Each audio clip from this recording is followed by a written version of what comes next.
बिहार की राजनीति में चांदी का चम्मच लेकर पैदा हुए चिराग पासवान की बिहार की राजनीति में ताकत क्या है वो आप इससे समझ सकते हैं कि चिराग पासवान खुद का खेल तो बना नहीं पाते हैं लेकिन दूसरे का खेल बिगाड़ने की ताकत रखते हैं। चिराग पासवान लंबे समय से बिहार के अंदर राजनीति करने का प्रयास कर रहे हैं। हालांकि चिराग पासवान के जो पिता है, जिसे मौसम वैज्ञानिक कहा जाता है, चिराग पासवान के पिता रामविलास पासवान को, वो केंद्र की ज्यादातर राजनीति किए, लेकिन बेटा चिराग पासवान अब तक तो केंद्र में ही केंद्रीय मंत्री का पद संभालते रहे हैं, लेकिन अब उनकी मंशा बिहार की तरफ आ गई और चिराग पासवान ने ऐलान कर दिया कि वो बिहार के 243 सीटों पे चुनाव लड़ने का काम करेंगे। हमने क्यों कहा कि चिराग की ताकत इतनी है कि वो खुद का काम तो नहीं बना पाते, क्योंकि हमने देखा 2020 के चुनाव में चिराग पासवान जो जेडीयू के जितने भी सीटें थे सभी 100 कुछ सीटों पे चुनाव लड़े, मात्र एक सीट वो निकाल पाए। इसलिए हम कह रहे हैं कि चिराग की ताकत बिहार की राजनीति में इतनी है कि वो खुद का काम तो नहीं बना पाते लेकिन दूसरे का बिगाड़ जरूर देते हैं। 113 की सीट के आसपास वाली जेडीयू को 42 सीटों पर समेट कर रख देने वाले चिराग पासवान की ताकत आप समझ सकते हैं कि दूसरे का काम बिगाड़ने की ताकत इनके अंदर खूब है। अब देखिए, चिराग पासवान अपनी पुरानी यात्रा बिहार फर्स्ट, बिहारी फर्स्ट, जो नीतीश कुमार के शासन को, नीतीश कुमार के प्रशासन को उनके खिलाफ उतर के बिहार में जो है बिहार फर्स्ट, बिहारी फर्स्ट 2020 में करने का काम किया यात्रा, और वो यात्रा फिर से एक्टिव चिराग पासवान ने कर दिया। खबर तो ये आ रही है कि चिराग पासवान 243 सीटों पे चुनाव लड़ेंगे। ये बात आरा की रैली में चिराग पासवान ने स्वयं किया। इन दिनों आप ये भी देख रहे हैं कि चिराग पासवान नीतीश कुमार पे लगातार हमलावर है। हालांकि नीतीश कुमार भी एनडीए में है, चिराग भी एनडीए में है, लेकिन नीतीश पे हमलावर है और मुजफ्फरपुर रेप कांड को लेकर नीतीश कुमार को पत्र लिखकर भी सवाल किए। उसके बाद हमने देखा कि सुशासन बाबू, जिसे नीतीश कुमार के बारे में कहा जाता है कि ये सुशासन की सरकार है, सुशासन बाबू है, लेकिन उस सुशासन बाबू के प्रशासन पे भी चिराग पासवान ने पत्र लिखकर जिक्र किया और जो है नीतीश कुमार की आलोचना मीडिया में भी करने का काम किया। तो कुल मिलाकर बिहार फर्स्ट, बिहारी फर्स्ट, ये सीधा चैलेंज नीतीश के 19 साल के प्रशासन को है। देखिए, बिहार फर्स्ट, बिहारी फर्स्ट क्यों चल रहा है? क्योंकि लगातार 19 साल से तो नीतीश कुमार है। फिर बिहार को बदलने की बात क्यों कर रहे हैं चिराग पासवान? अगर बदलने की बात कर रहे हैं, मतलब साफ है कि चिराग एनडीए से अलग होकर चुनाव की मैदान में उतर रहे हैं, ठीक वैसे जैसे 2020 में उतरे। हालांकि 2020 में सफलता नहीं मिली, लेकिन इस बार वो खुद मैदान में उतरे हैं और मजबूती से चुनाव प्रचार कर रहे हैं। इस बीच जेडीयू क्या कह रही है उस पे आते हैं, बीजेपी क्या कह रही है उस पे आते हैं, और ये भी बताएंगे कि राहुल गांधी बिहार को लेकर कितना चिंतित है, क्या बयान राहुल गांधी को दे रहे हैं। उससे पहले चिराग पासवान का वो बयान सुनिए जो आरा की जनसभा के अंदर चिराग पासवान ने दिया और साफ कहा है कि हम बिहार के 243 सीटों पर चुनाव लड़ेंगे। सुनिए। जब ये सवाल पूछा जाता है, आज जब ये सवाल पूछा जाता है कि क्या चिराग पासवान बिहार से विधानसभा का चुनाव लड़ेगा, तो हां, मैं बिहार से चुनाव लड़ूंगा। मैं बिहार की 243 सीटों पर चुनाव लड़ूंगा। मैं बिहार की हर एक सीट से बिहार को फर्स्ट और बिहारियों को फर्स्ट बनाने के लिए चुनाव लड़ूंगा। और सबसे बड़ी बात, मैं बिहार से चुनाव नहीं लड़ूंगा, मैं बिहार के लिए चुनाव लड़ूंगा, बिहारियों के लिए चुनाव लड़ूंगा। देखिए, चिराग पासवान के इस पूरे बयान पे बीजेपी के कोई भी नेता सीधी प्रतिक्रिया नहीं दे रहे हैं, बात को टाल बटोल कर रहे हैं। उसके पीछे बीजेपी की क्या रणनीति है? क्या बीजेपी जानबूझकर चिराग को प्रोजेक्ट कर रही है नुकसान पहुंचाने के लिए नीतीश कुमार को? क्योंकि 2020 में हमने कुछ ऐसे ही होते देखा। अब देखिए खबर क्या है, बीजेपी के जो अध्यक्ष है, भाजपा के प्रदेश अध्यक्ष बिहार के, वो क्या जवाब दे रहे हैं। देखिए, सिवान में एनडीए की प्रतिमंडल बैठक से पहले जब पत्रकारों ने भाजपा के प्रदेश अध्यक्ष दिलीप जायसवाल से चिराग पासवान के बयान को लेकर सवाल किया तो उन्होंने बड़ी चतुराई से इसे टालते हुए कहा कि चिराग ने अकेले नहीं बल्कि एनडीए के साथ मिलकर 243 सीट पर चुनाव लड़ने की बात की। उन्होंने सीधे तौर पर पासवान को चुनावी ऐलान का कोई टिप्पणी नहीं की। दिलीप जायसवाल का यह रुख राजनीतिक जानकारों के अनुसार साफ संकेत है कि भाजपा फिलहाल चिराग के बयान पर कोई टकराव नहीं चाहती है। तो भाजपा चिराग से कोई टकराव जो है नहीं चाहती है, लेकिन चिराग पासवान लगातार नीतीश से टकराना चाह रहे हैं और नीतीश कुमार के खिलाफ चिराग पासवान 29 जून को राजगीर में, देखिए ये जो है नीतीश कुमार का गृह जिला है और उस गृह जिला में सेंध लगाने के लिए चिराग पासवान की पार्टी, चिराग पासवान खुद जो है जनसभा कर रहे हैं राजगीर में। खबर है केंद्रीय मंत्री चिराग पासवान 29 जून को राजगीर में बहुजन भीम संकल्प रैली करने जा रहे हैं। यह रैली राजगीर के स्टेट गेस्ट हाउस मैदान में होगी। पार्टी ने नालंदा जिला अध्यक्ष सत्येंद्र पासवान मुकुट ने बताया कि यह रैली काफी ऐतिहासिक होगी। वैसे तो नालंदा जिला के लिए यह रैली है, लेकिन इनमें मगध क्षेत्र के नवादा, शेखपुरा, गया, जहानाबाद जिला के की जनता भी शामिल होगी। तो कुल मिलाकर 15 से 20 बीघा का ये मैदान है, ये चिराग पासवान पाट देंगे और चिराग पासवान सीधा सीधा नीतीश कुमार को यहां पे चैलेंज करते हुए दिख रहे हैं उनके गृह जिला में जाकर के। अब इस पूरे मामले पे जेडीयू क्या कह रही है वो आपको बता दें।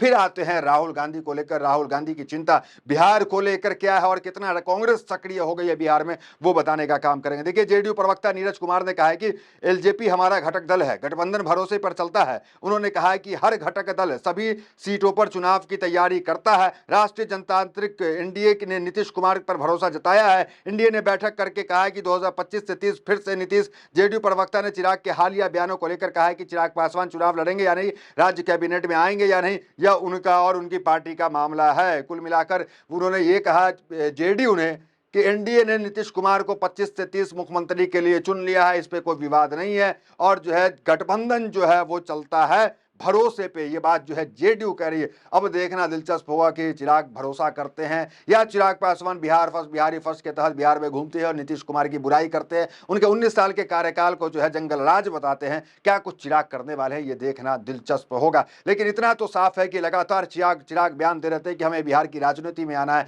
हमें बिहार के लिए कुछ करना है, बिहार फर्स्ट, बिहारी फर्स्ट यात्रा वो लगातार कर रहे थे। अब देखना है कि चिराग क्या करते हैं। अब आते हैं मुद्दे पे। मुद्दा क्या है? मुद्दा है राहुल गांधी का। देखिए, राहुल गांधी कई आरोप जो है वो इस वक्त लगाए। आपने देखा कई आरोप जो है match fixing, election fixing, Maharashtra को लेकर के राहुल गांधी ने ट्वीट किया, लेख छपा कई जगह पे, वो सब तो चल रहा है। उस बीच राहुल गांधी का बयान, हेडलाइंस देखिए दैनिक जागरण का, महाराष्ट्र के बाद अब बिहार में होगी मैच फिक्सिंग। राहुल गांधी ने चुनाव धांधली का फिर उठाया मुद्दा, बीजेपी ने किया पलटवार। तो राहुल गांधी चिंतित है बिहार को लेकर के, बिहार के अंदर भी मैच फिक्सिंग होगा और कैसे फिक्सिंग होगा ये भी राहुल गांधी ने बताया स्टेप बाय स्टेप। जरा आप समझ लीजिए, आपको भी जानकारी मिल जाएगी। और ये जो है राहुल गांधी जो कल लेख लिखे और तमाम जो है आप देख सकते हैं मेरे बैकग्राउंड में अखबारों में इस लेख को छापा गया और इस लेख को हेडलाइंस आप देख सकते हैं किस तरीके से मैच फिक्सिंग महाराष्ट्र करके हेडलाइन है। अब देखिए कैसे चरण में चरण राहुल गांधी बता रहे हैं कि ये लोग जो है बीजेपी जो है वो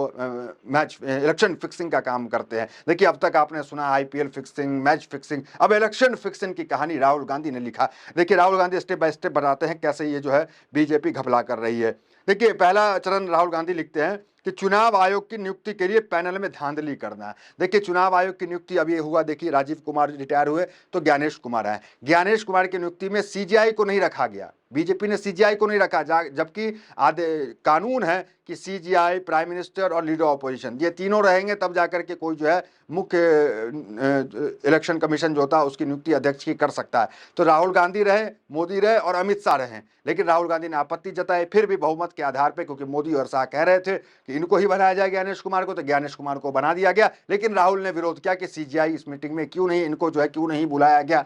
तो ये एक बड़ा आरोप ये लगा रहा है। दूसरा चरण देखिए, फर्जी मतदाताओं की मतदान सूची में जोड़ना। तो फर्जी मतदाताओं की मतदान सूची में जोड़ने का भी आरोप राहुल गांधी लगा रहे, क्योंकि महाराष्ट्र में ये देखा गया कि 5 साल में जो है 36 लाख या कितना बढ़ा और उसके बाद 6 महीने में 41 लाख कैसे बढ़ गया वोट। तो ये तमाम आंकड़े हैं, आंकड़े सटीक मुझे याद नहीं है, लेकिन वो लगभग इसी के अंदाज आंकड़ा है कि 6 महीना में जो है उससे ज़्यादा बढ़ जाता है जितने 5 साल में नहीं बढ़ता महाराष्ट्र के अंदर वोटिंग। तीसरा देख सकते हैं मतदान प्रतिशत को बढ़ाना। मतदान प्रतिशत जब अंतिम क्षण आता है, जब ईवीएम बंद होने को होता है, तब जो है मतदान प्रतिशत अचानक जो है बूम कैसे कर जाता है, 60% का हाइप कैसे ले लेता है, इसको लेकर राहुल गांधी आरोप लगा रहे हैं। चौथा चरण देखिए, फर्जी मतदान को ठीक वहीं लक्षित करे जहां भाजपा को जिताना है। अब देखिए, राहुल गांधी का यह भी कहना है कि जिस बूथ पे, जिस विधानसभा के अंदर भाजपा कमजोर होती है, फर्जी मतदान उसी बूथों से देखा जाता है। क्योंकि महाराष्ट्र को लेकर उन्होंने आरोप लगाया कि महाराष्ट्र के लोकसभा चुनाव में जिस बूथ पे, जिस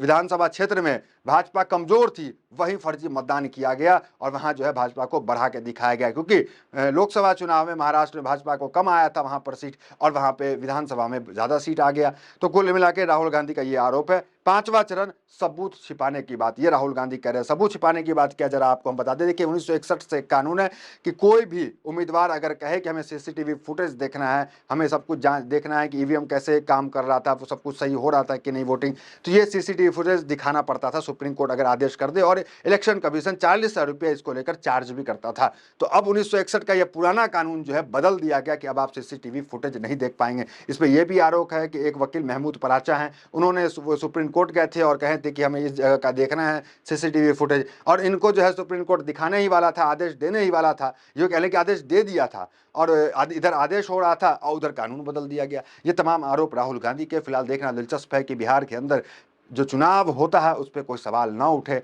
और वो सवाल उठता भी है तो उसको लेकर सुप्रीम कोर्ट क्या एक्शन लेता है, ये भी देखना दिलचस्प है। फिलहाल इतना साफ है कि चिराग बिहार की राजनीति जो है इतनी आसानी से पार घाट लगने वाला नहीं है, क्योंकि चिराग पासवान इस वक्त बागी तेवर में है। अगर उपेंद्र कुशवाहा की हम बात करें तो उपेंद्र कुशवाहा भी कई बार कह चुके हैं मंचों से हाल के दिनों में कि अगर हम डूबेंगे तो सबको लेके डूबेंगे, इस तरह के बयान उपेंद्र कुशवाहा के हैं। मांझी की बयान की अगर बात करें तो जीतन राम मांझी भी कह रहे हैं कि दिल्ली और झारखंड में हमें सीट नहीं दिया गया कि हमारी औकात नहीं थी, अब हम बिहार में औकात बताने का काम करेंगे। इस तरह के बयान जीतन राम मांझी के हैं। कुल मिलाकर एनडीए के लिए बिहार का चुनाव इतना आसान नहीं होने वाला है जितना अखबारों में, टीवी में दिखता है। फिलहाल खबर यही है। इस वीडियो में इतना ही, मिलते हैं वीडियो के साथ। बहुत बहुत धन्यवाद।